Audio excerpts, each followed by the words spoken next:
since I'm new to the group, I would like just briefly to introduce myself.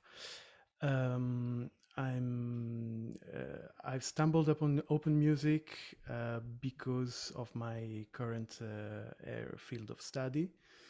I'm in the middle of a PhD course here in Brussels, where I live, at the conservatory. It's an artistic research PhD, so it's called PhD in the arts. And as a background, I'm a jazz musician. Um, so what I began to investigate is the intersection between jazz music or improvised music and the techniques from the spectralism, spectral music world. And of course, a good point of departure was the music of the few musicians that have tried such an intersection.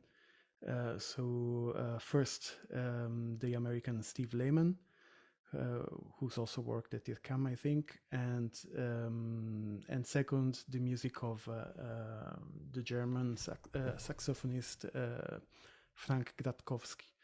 But let's say that my current focus is the music of Steve Lehman and the spectral music in general, and the spectral approach, and bridging these techniques to jazz and studying what have been done.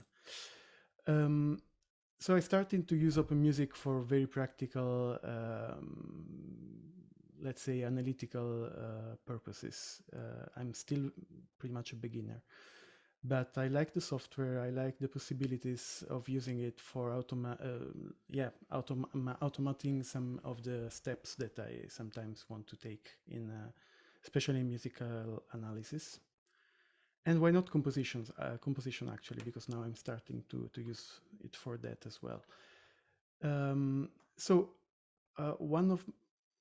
focus of last year, let's say, was the analysis of a piece by this composer, Steve Lehman, that's called No Neighborhood Rough Enough. And it's a piece that uses some techniques, both harmonically and rhythmically, that are drawn from the approach of the spectralists. So what I did is, first of all, make a study score. I will show you the score of the piece that I wanted to understand and to analyze. This is the front page. So it's a piece for octet, and this is how it looks. So for contemporary music people, it's probably nothing too strange or complicated, but for jazz players, this is very unusual. These extremely complicated rhythms in notation, I mean, and of course microtonal pitches, and so there was little indication by the composer about what this piece is about, but we knew already from him that it's about the spectrum of a piano note. So my goal was to understand it, to play some parts of it, and to relate to it in every possible way. So you can see that every instrument, of course, it's a different staff, and it's not in concert pitch. There are very little annotations on it. It's composed quite in the classical jazz way, in the sense that it's an arrangement with some parts that become choruses for improvisation, like this one that starts here on this page. And instead of specifying chords, the composer writes series of pitch sets, like in this case, on this bar. Sorry, I can maybe draw something. You see it, right? And okay, so let's say that the first thing I did on this piece was to make a study score. And so what I came up with is this score written in Musescore. that kind of condensates all the instruments on a grand stuff. So we can maybe listen to these harmonies if you want. I want, but I'm not sure it will play actually because I didn't prepare. Actually, it kind of hang. No, not completely, but it's not playing. Well, okay, sorry guys. Maybe I should share. I have to share the sound actually. Yeah. Oh, is that? Sometimes it can be linked up to just go through your headphones rather than. Let's just me check my.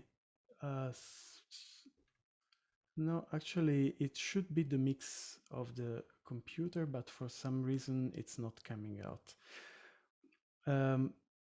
Well, okay, I hope it's okay for you because maybe the focus can be on actually what I later did in OpenMusic rather than on the score itself. But I wanted to introduce the general framework. Okay, so this is my starting, let's say, material. So it's the same score as before, but just stripped down of all the melodic elements and just the harmony and just on the piano stuff. Okay. So you see there are many many changes of tempo. I mean of metric of. So it never repeats actually. It's ever changing, and it goes on. So what I wanted to do as part of the analysis is to use the algorithm for finding the virtual fundamentals. Okay. Honestly, I don't understand how relevant that is going to be in the article that I'm writing about all this, but I wanted to try, and I still have to analyze the data. So that's what I'm going to show today. For the experienced patchers, maybe it's going to be very simple, but okay, it's a simple application of what you can do with OpenMusic, I guess. So my first, my plan was to import this score into OpenMusic and then to apply the function for finding the virtual fundamentals that you can find in the OMTristan library. And so that's what I did here. So this is the patch, as you see, very simple, nothing very. It just finds the fundamentals and makes a graph. But I want to go through it a little bit, both for, I don't know, if there are other beginners like me, so this can be maybe useful, and also to ask some questions because there are some things that I honestly didn't understand in the behavior of the program. So this part here is for the for importing a music XML score that Musescore can output. So I basically just did an export with music XML as format. I stored it somewhere on my disk, and then I wanted to use this import music as XML function. But this was already a first problem for me because actually if I try to can I duplicate it? Yes. Just import the score with this function and visualize it in a poly, I guess, object.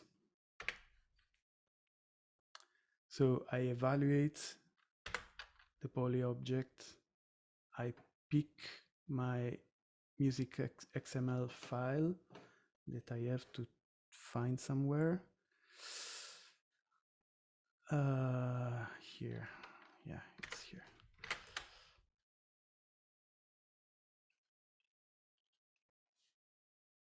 And there is this strange behavior.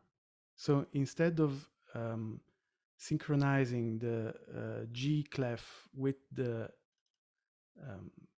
bass clef, basically it writes everything shifted. I don't know, they kind of share the same bar and in a weird way. You see, this is the score that I wanted to. Where is it? To wanted to get OpenMusic to work with, so it should look the same, and it looks like this. Of course, we can change the stuff. So this is the first question that I have about.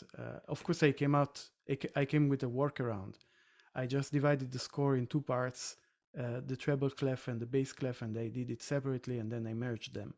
But maybe someone of you can give me a hint of why this doesn't work this way. Yes, if I may say, the import, well, I just wanted to say that the import XML in music XML in OpenMusic is in fact very buggy. It's bugged. So I think what you have here, if you want to, you don't need, if you can go back to your patch, please. Yes, this is Yes. what I just did. It's Well, just well, two objects. okay. I think the red patch here. You see the red patch. You've This? done the workaround. The Yeah, workaround. yeah. This is my workaround. Yeah, Yes. it I looks think. like this. Yes. I think it's because. Okay. It's because it could be that the import music XML feature doesn't handle multiple voices. I don't know. I didn't write this code, so I cannot say. But what I can say is that it's bugged. So what I can propose to you is to send me your music XML, and I will look into it. Oh, that would Maybe. be great. Okay, and with it, if you can, the Musescore of the, in order to see if it's a problem in the export of Musescore or the import of OpenMusic. So the problem with XML, music XML, as I said before in a previous session, it's the behavior of Finale or Musescore or Sibelius are not the same. So it's expected to be a standard, but unfortunately, sometimes we have these problems.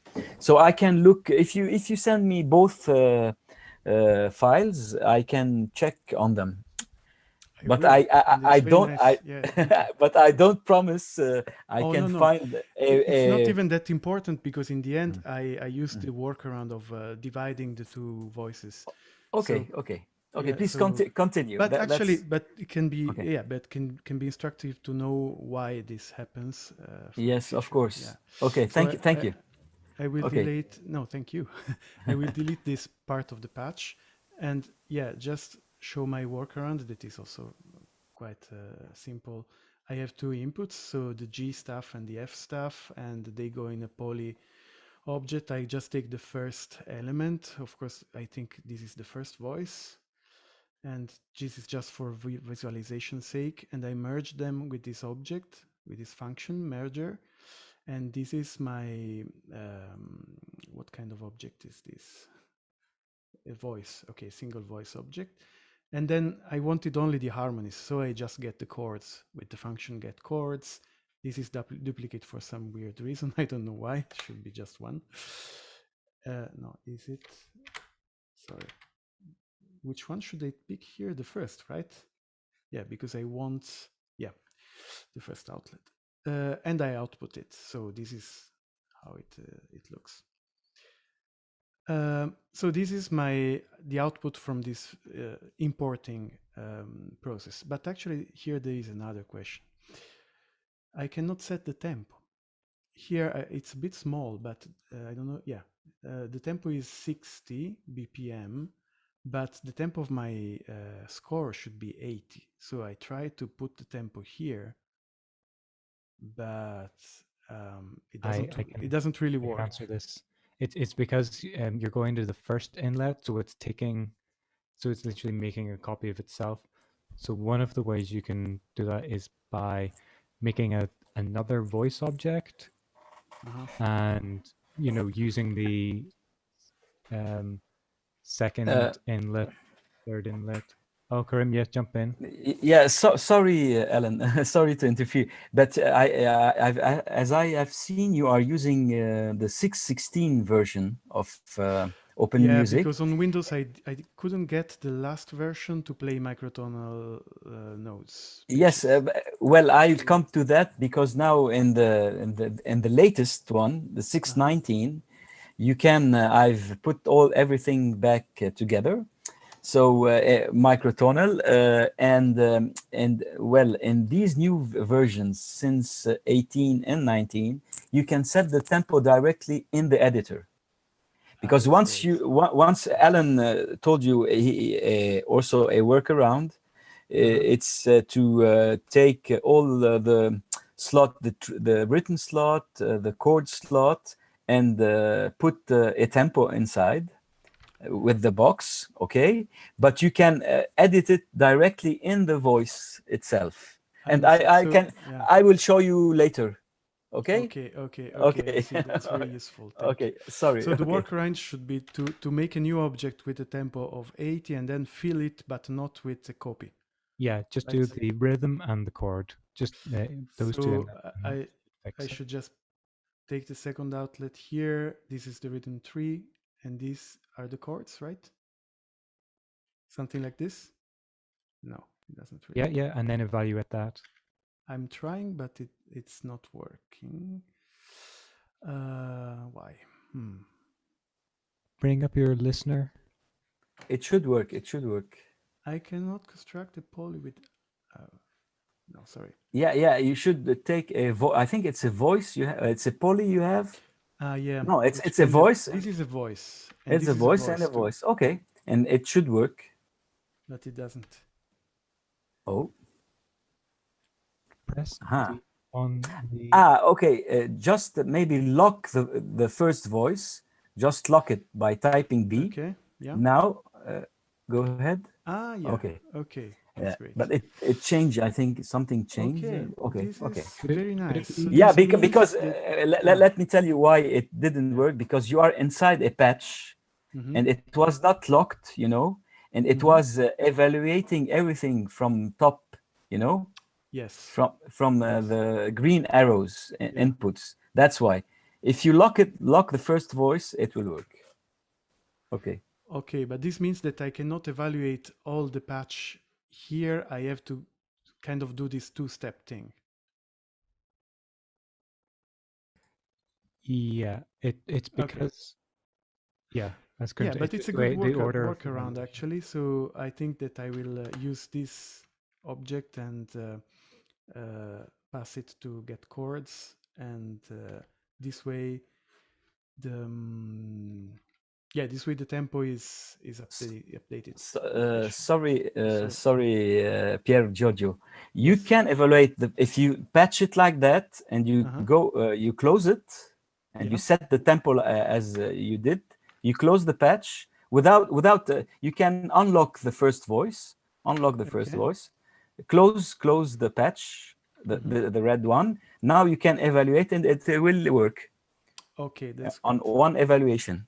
Okay. That's great. Okay. So in order to import, I have to take the G clef first, I think, and the F. It should be the same actually. Yeah, and this is it. Okay, that's great. Okay, now I will copy this object into this one because that's the new. Yeah. Okay, I just separated this part of the patcher from this other because I didn't want to recalculate every time, and I'm good with this result of the import, so I proceed from here on. Okay, so this is why this is not connected. Okay, so the actual evaluation of the virtual fundamentals. So can I go on without explaining what a virtual fundamental is or what I think it is? Maybe I should, because this is going to be on YouTube. Yeah, I mean, this is. Yeah. I'm gonna fire this up. So whatever, go into as much or as little detail as you want. So let's say that in this piece, every one of these, or every harmony, every chord is, let's say, it's made of notes chosen from more or less always the same pitch set. Okay, so and it's transposed on different bass notes. But as we know, yeah, I cannot explain everything now without without deviating too much. So let's say that every of this chord is reflecting this spectrum of the piano note. And so my question was, okay, given these notes for each chord, what is the actual fundamental of that these notes express, being them some partials of this hypothetical fundamental? So this is what the calculation is about. Correct me if I'm wrong, because I'm very new to this kind of terminology. So okay, in order to find for each chord that I have here in this, this is a chord sec object. I wanted to use this function, virtual fund, that is part of the OMTristan package library that is developed by Tristan Murai. So yeah, it's very easy because all the work is done in this module, in this function. So I just had to iterate through the chords with this little object, and for each chord I apply the function, and then I collect the result, and that's it. The function has an additional input that is the approximation. So this is something that I also would like to go a bit deeper. Sorry, I wanted to open the documentation. To go a little bit deeper, because I'm not sure I know exactly what this value of approximation is. So in what I understand here, so this is the part of the documentation that talks about it. It says that these arguments in sense determines the precision of the analysis. So 0 would just take the notes and return the real fundamental of the notes, taken as partials. The larger the value, the more approximate the result. But okay, let's say that I don't know exactly how this result is approximate. Of course, this my reasoning was, and then correct me if I'm wrong, is that this series of chords is itself an approximation because it's expressed in quarter tones, of course. So these pitches are taken from an approximation of a spectrum. So if I analyze this for each one of these chords, if I extract the virtual fundamental, it will extract the fundamental of this approximation exactly. Whereas if I put an approximation value at this tolerance, this threshold, it's not really a threshold, it's like, I guess an interval, then it will probably switch to the nearest partial of the ideal series of harmonics when analyzing. This is what I guess, but honestly, I don't know how this works in the details. What I did is put this number 19 because in the score, the largest value in sense between the value that I thought was in the spectrum that the composer could have used and his approximation in quarter tones is 19 cents. So I used this approximation. Any thoughts about this? Any of you that has been in the same situation and knows a little bit more about this parameter of the virtual fund function?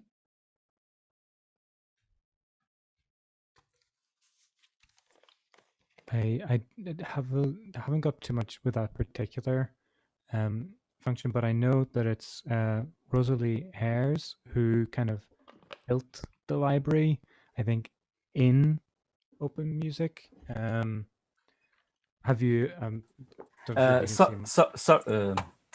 Sorry Yeah, no, again. So yeah, in fact, the Virt fund is in the Esquisse library, which was previously in the Patchwork library, and it was done with the collaboration of Tristan Muraille. I don't know who's the the responsible of it, but I think there is some documentation about it, and I can look into it and tell you.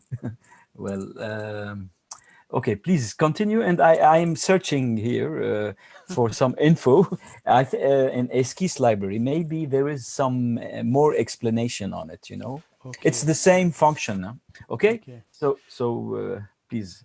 But you also, if you press E when you with the selected, you can just jump straight to the Lisp code. Press enter. Okay. This is the result. Press enter. Okay. Because there are three found. Yeah. Okay, I see. Just pick the top one. So this is the actual Lisp The code. definition. Yeah. Okay. Of It like uses the other what- function so that Karim was mentioning, actually.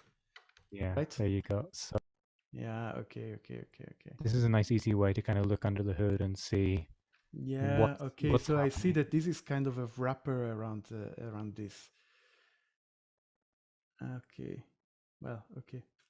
I actually, well, but maybe there's more to read here. Now I don't understand what this is about exactly. Okay, nice. Thank you for the hint. Okay, so what I did at this point is just, as a way to check what the result was against the original chords, I merged back the fundamentals that I found. So I sent them into this chord sec again object, but these are just the notes that are found to be the fundamentals, the virtual fundamentals of the score, and I merged them back with my original chords. So I can easily compare whether these visual fundamentals are actually the same bass note that is played. I mean, they aren't generally, but many times they are just an octave or 2 octave apart. And sometimes they aren't, like here, I guess, or yeah, in other cases. I still have to study this part of the results, actually. So this was something that I wanted to do. And the second thing was to graph it. So the result is this graph that you see here.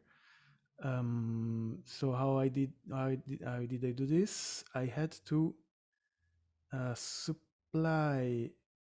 Okay, this is the part that I remember the least, I have to say. So this is another chord sec object with the fundamentals, but with relative time, the timing right. I mean, got made right with respect to the score, I think.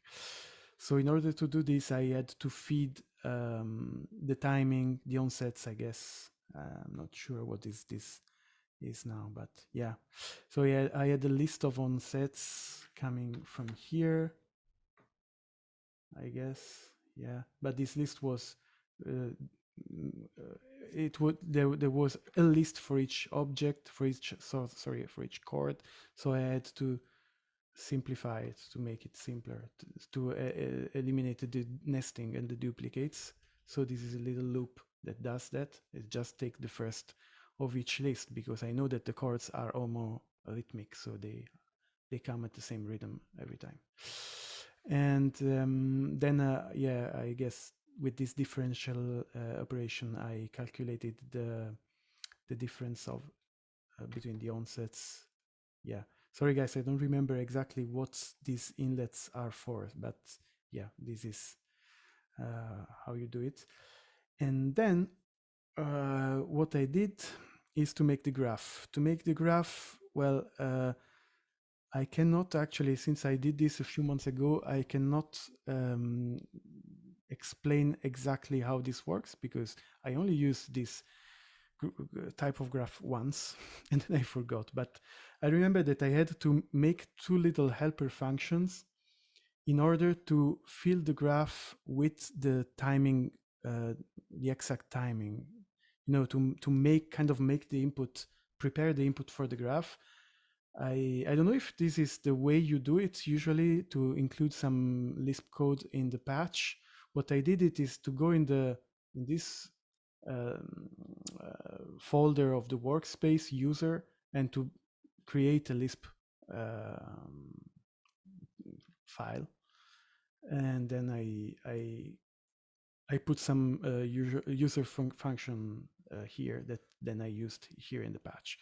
And this is the result. So here you see the temporal evolution of the piece, and this is the graph of the virtual fundamentals that the algorithm found for each chord. And then what I'm going to do next is maybe export this in some ways. I don't know if there are some default export formats for this. No. Well, maybe you can tell me if you know whether there are standard ways of exporting such a thing. Maybe I should just export the numbers. Yeah, of course. Sorry to Piergiorgio. If you wait until what I will show next, you'll see the possibilities. Okay, Because now it's possible. You can, I think, already do it in SVG. Export SVG. Go to File in the menu File. Here. Yeah. No. Yeah. Yes. Yes. Export right. SVG. Okay. But Okay, I think, wait. but it's in this version. I think you will have not a very beautiful export. Okay, I will update to the last. Okay, and I've built a library that it will export in GNU plot if you want. Okay. But I'll show you afterwards. Okay. Yeah. But actually, yeah, of course, the graph is just a series of numbers. So one could also take the numbers from before and do something with some different software. What I need here, just to end this the presentation of this patch, is that I would like to divide the graph into sections, for example, because the piece I have divided the piece into sections for analysis purposes. So it would be useful to do this kind of stuff, but I guess maybe it's not the kind of object that one should use for this, or maybe I should just use a different software. Well, that's more or less it. So this was my first, let's say, useful patch in OpenMusic, and I hope it was useful for someone else too. So that's it. That's great. Thank you very much. That was really interesting. I will stop sharing my screen now. If the anyone has any questions, they can feel free to ask. Well, I've got one question about the Musescore, and about just does it do sort of microtonal playbacks, or is it it's possible. Let's say that what is not very convenient is that you have to kind of, let's say, not manually, but you have to retune the score after you use the, for example, the quarter tones accidentals. So there's a plugin that's called Accidental Tuner, a plugin to Musescore, that you push a button and basically it calculates the correct pitches for the playback of the score. So it's not, let's say, automatic, but okay, it's workable. One can work with it. So it's kind of like so you actually kind of change the temperament then. So you're. Yeah, I will show you again. So I'm just sorry that there's no sound coming from the program now. I don't know if I can do it very quickly and adjust it. I don't know. it's not really working. Sorry for that. But anyway, so let's say that I put my accidentals kind of the normal way, okay? So I don't know, for example, this A, I want it a quarter tone sharp, and you can do it very easily with this palette. But then what happens is that you have to, if you open the inspector, that is the, you edit the parameters of each element of the score, you see that this note has a tuning. Every note has a tuning value, and this is for playback. Okay, so I could do it manually and just tune this A 50 cents sharp. Okay, but this is not very practical. So what I use is this plugin that's called Accidental Tuner. In this plugin, I just click on Apply Tunings, process full score, yes, and it's done. So all the pitches are good for playback now. And then when you export that to OM, it exports those tunings as with the, for, I have not checked if the export is based on the symbol of the accidental or on the tuning value. I haven't checked. I haven't experimented with that. I trusted it. It worked. So it was good enough for me.